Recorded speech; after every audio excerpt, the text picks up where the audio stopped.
girls, their doorway was like a magical entrance to our own special world. As we skipped through, we cast off our headscarves like winds puffing away clouds to make way for the sun, then ran helter-skelter up the steps. At the top of the steps was an open courtyard with doors to all the classrooms. We dumped our backpacks in our rooms, then gathered for morning assembly under the sky. Our backs to the mountains as we stood to attention.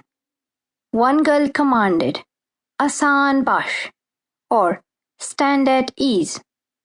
And we clicked our heels and responded, "Allah." Then she said, "Hoshar," or "attention," and we clicked our heels again, "Allah." The school was founded by my father before I was born, and on the wall above us, Khushal School was painted proudly in red and white letters. We went to school 6 mornings a week, and as a 15-year-old in year 9, my classes were spent chanting chemical equations or studying Urdu grammar, writing stories in English with morals like haste makes waste, or drawing diagrams of blood circulation. Most of my classmates wanted to be doctors. It's hard to imagine that anyone would see that as a threat.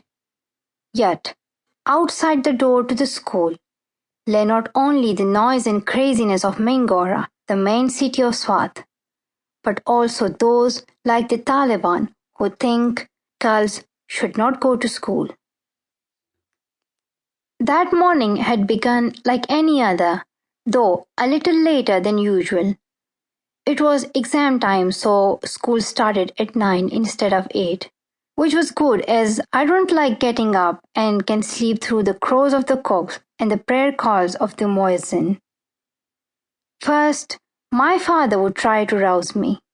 "Time to get up, Janiman," he would say. This means soulmate in Persian. And he always called me that at the start of the day.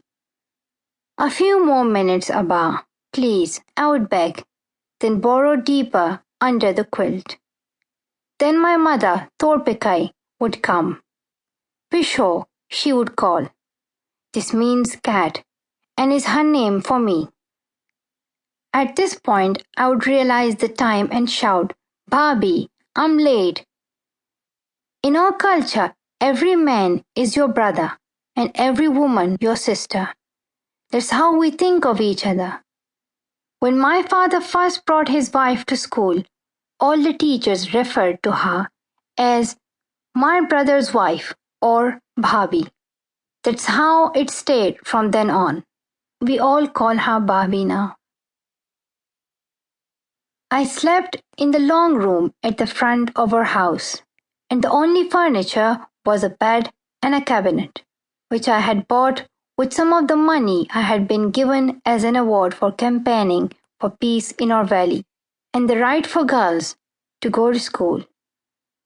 On some shelves were all the gold-colored plastic cups and trophies I had won for coming first in my class. There were a few times I had not come top, times when I was beaten by my class rival, Malkai Noor. I was determined it would not happen again. The school was not far from my home, and I used to walk. But since the start of last year, I had gone by bus. It was a journey of just 5 minutes along the stinky stream, past the giant billboard for Dr. Humayun's Hair Transplant Institute, where we joked that one of our bald male teachers must have gone when he suddenly started to sprout hair.